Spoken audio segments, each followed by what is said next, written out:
Hey everyone, this is Jack G, and these are my hobbies. I am nervous. I'm going to be straight up with you on this one. This is going to be a different kind of review. It's about a knife that I've had hands on and had good experience and bad experiences with, and that is the Chris Reeve Sebenza 31.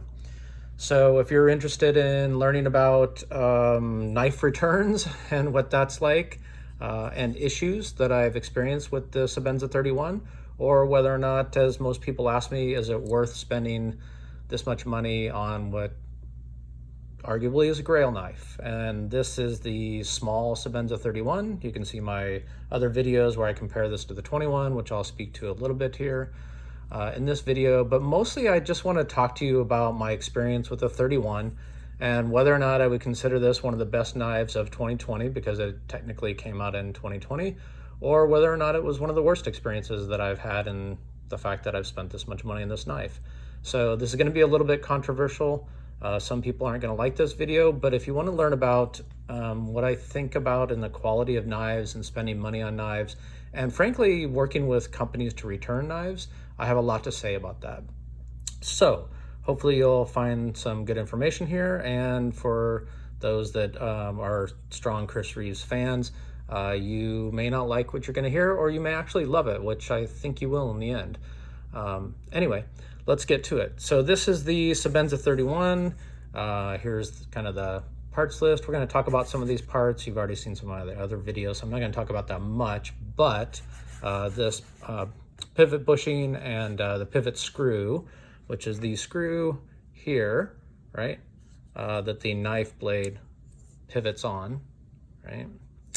I have a lot to say about that. I have a lot to say about this hardened stop pin, easy for me to say, where when the knife is open, you know, it stops against that stop pin. So I'm going to talk about that quite a bit, but I'll give you a quick look at this knife. I'll talk about some things that are on the table here.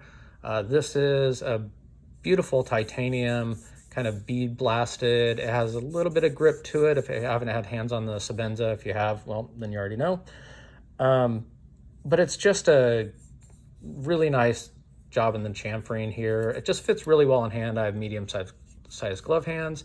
It's designed not to flick, but to hydraulically open, as they say, kind of smoothly. And as you can hear, the sound of this knife is just absolutely beautiful.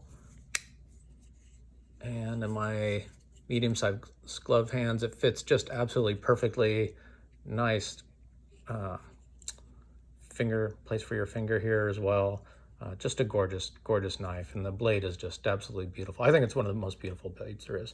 So I'm going to tell you a little bit about my adventure. So I pre-ordered this knife in 2019 from Knife Center, and I was waiting for months until Chris Reeves finished production of the 21, which predates the 31. It was an iconic knife.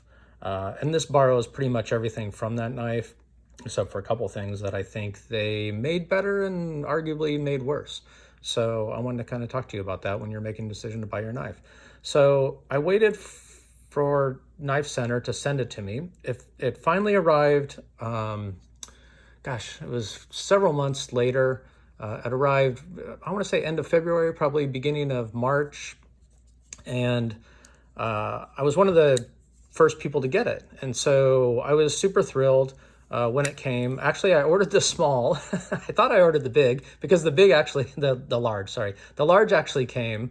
And it turns out that it was a Knife Center mistake. But so you can see my videos, I had the large. And so I opened it up, and as you might have noticed from my videos before, you know, it was my grail knife. It was something, and I'll do some comparisons while I'm kind of rambling on about the experience. This is the bug out, so you can get an idea of size, pretty close in size, a 3-inch blade. I was looking for a 3-inch blade. As I mentioned, I received the large, and the first thing I did was, you know, open and close it. This was right before the pandemic. Everybody had to go. We had to work from home, you know, around beginning of March. And as I opened it and closed it, and opened it and closed it, the pivot screw came out. I was like, wait a minute, that's a $450 knife. The pivot screw shouldn't come out of there. And so I did a lot of research and on the forums, and you can see a lot of stuff about lock rock and a few other things and a bunch of comments, like hundreds and hundreds of comments. And I asked about why this came out, and everybody said, take it apart, put it back in. So I'm not going to go on too much about this because I talked about this at great length in one of my old videos you can take a look at. Long story short, I sent it back to Knife Center and they took it back, so mad props to Knife Center, great place to buy knives, taking it back after like a couple months, because it was determined that it was probably a manufacturer's defect, and Chris Reeve was not in the office at the time.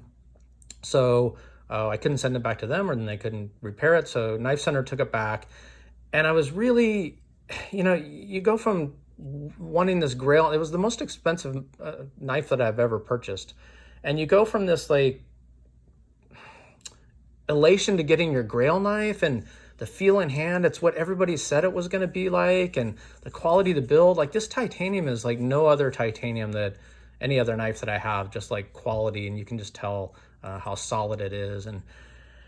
And to have the problems and trying so many things, and the pivot screw coming out, to have to send it back, I honestly, I was like, this is the worst knife of 2020 that I've, or almost, arguably ever, that I've ever had. And I was kind of shocked, and I thought, well, it's probably not fair to them. Stuff happens. You have manufactured, issues. I thought it was some oil that had gotten in there or something. And, I tried a number of other things, and I was just so disappointed. But, I bought a bunch of other knives, and here, let's just show some of those that you've already kind of seen here, like the Malibu, which is a great knife, a little bit bigger, longer blade. So I kind of wanted to show you the difference there. Also the length and the handle. I bought that knife just recently. See my video on that. And then this knife I love, the Hinder XM18. This is a 3-inch knife. I was looking for a 3-inch knife, kind of give you an idea of the size. So they're very similar. Obviously there's harpoon style, where this is a drop point. More of a hollow grind here, where this is more of a flat grind. It's a little thinner behind the edge. But anyway, so I bought some other knives, and just compared to like the small Sebenza, or sorry, the mini bug out, which is 2.85 inches, but you can see it's a pretty big difference in the blade length when you kind of compare the two. Give you an idea of their scale. 3 inches is really what I wanted. And I don't know if you maybe have the Rat 2. It's pretty darn close to the same size. Handle's a little bit shorter. Anyway, so I bought a bunch of other knives, and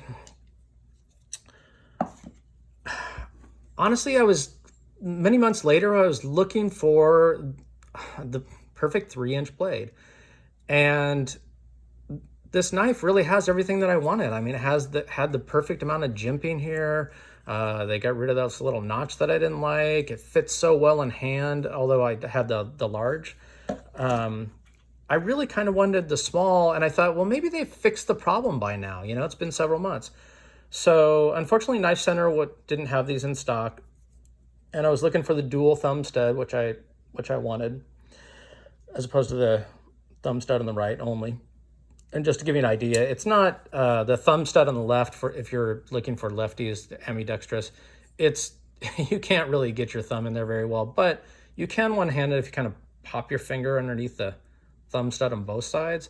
So you can one-hand it. So there's that. Anyway, Blade HQ, who is another really good company I've dealt with, had this in stock. I ordered it because I figured they'd fix the problem. And honestly, I just couldn't get away from that. During the pandemic, just sitting there in front of my computer, hundreds of times, opening, closing. I mean, listen to this sound, if you can hear this. It's just so solid. It's so gratifying because of the ceramic lock ball here, which is new to the design. I just couldn't I couldn't get away from it. I had to try it again. So call me crazy. I went in again, and I received the small Sebenza, and I, started to open it. I'm like, oh my God, this is what I remember. And the pivot screw came out again. So I thought, I am a total idiot. I bought into the hype for this Sebenza 31 that was a better knife with all the changes to it. And the pivot screw's coming out again. So I looked on the forums, and I saw Tim Reeve, Chris Reeve's son, who's taken over the company, mentioned having an issue with the lock pin backing out, and someone else also mentioned, or they alluded to the pivot coming out as well. Now, this by design isn't supposed to come out because of the design of the pivot bushing, etc., and that you're not supposed to need Loctite. And in fact, all of the Chris Reeves people on all the forums that I talked to were rabid about never put Loctite or anything in the pivot screw. It's designed not to have it. So I took them at their word. They've owned this knife for the 21 anyway. But as it turns out, in the Chris Reeves box, you get this lube, right, that you can use for the pivot, right? But I noticed this. I'm like, what the heck is this? Turns out it's Loctite. So it's Loctite 222, which is purple Loctite. I'm like, well, why would they put this in the box? This didn't come in the box when I bought the large. I'm like, so, I did some research, and Tim Reeve said, yeah, we put it in the box because people have had some problems, mostly with the stop pin coming unscrewed, which it shouldn't by design, and the pivot screw, which some people think that this is for the pivot screw as well or not. You need it now where you didn't need it before. So I sent this back to Blade HQ because I was pissed off that the screw came out after I opened and closed this thing about 100 times. And so here's a tip. So Blade HQ declined, they sent it back to me, and they declined it because they said there were scratches. Because turns out when you open this knife, you're going to get some scratches back here as it hits the, right? So it hits the stop pin, and obviously as it locks up, you're going to get some scratches where the ceramic lock ball hits against the back of the blade tang here as well. Plus, typically people refuse taking it back because this blue rubs off quickly. So sorry, I got some background noise here. But anyway, so I received it back and realized I had to send it back to Chris Reeves, or I was going to have to live with this problem. So I was a little disappointed.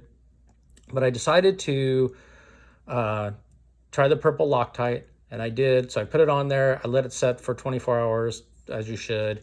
And it held in place for a long period of time, but then it eventually backed out. So then I was really frustrated. I took it apart again, cleaned it, and I decided to use the blue Loctite 242, which I use on all my knives, like my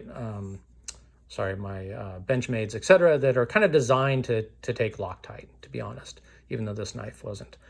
And so I cleaned it, put blue Loctite on here, but as I was putting it together, and so here's the other tip just for you guys thinking about buying the Sebenza 31, is that as you tighten this down with this Allen key that they give you, and they only give you one because that's all you're supposed to need, I noticed that the back on the non-show side was free spinning, and I tried to hold it with my finger, but it kept spinning. So I took another Allen key, put it on this side, right, as well as this side, then cinched it down, get it to where you want the blade centering, to where it's not, too free dropping, because it's not designed to be flicked, where it's just kind of hydraulic. Then I let it sit in the drawer for 24 hours, and I've opened and closed this knife now probably 2,000 times, and I've had no problems with this pivot screw coming out.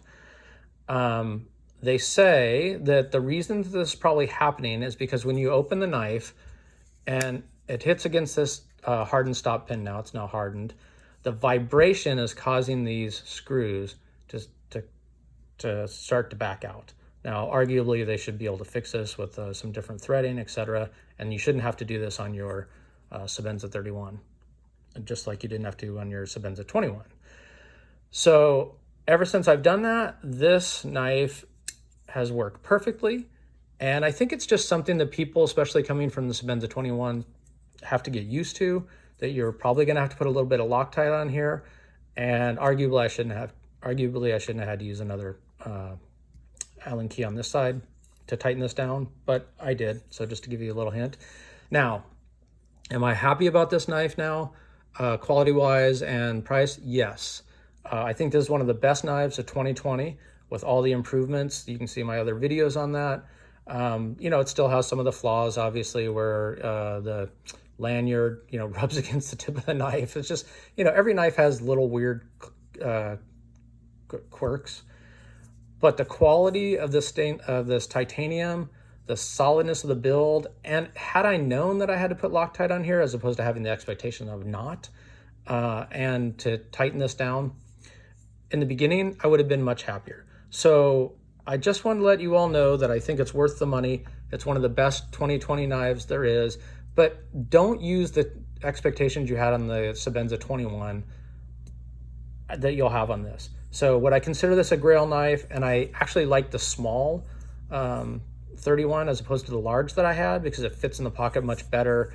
It's just a beautiful knife, and that blade is just like gorgeous, isn't it? I mean, I just couldn't get away from that, just how gorgeous that is. All right, so you can see my other videos to get the details on this knife, but one last look. I will also have another video coming up here to show you about the ProTech Sprint, which is an auto and it's legal in California. So that'll be coming up next. So please like and subscribe. Net result, I think this has gone from one of the best to worst to one of the best knives of 2020. Thanks everybody, stay well.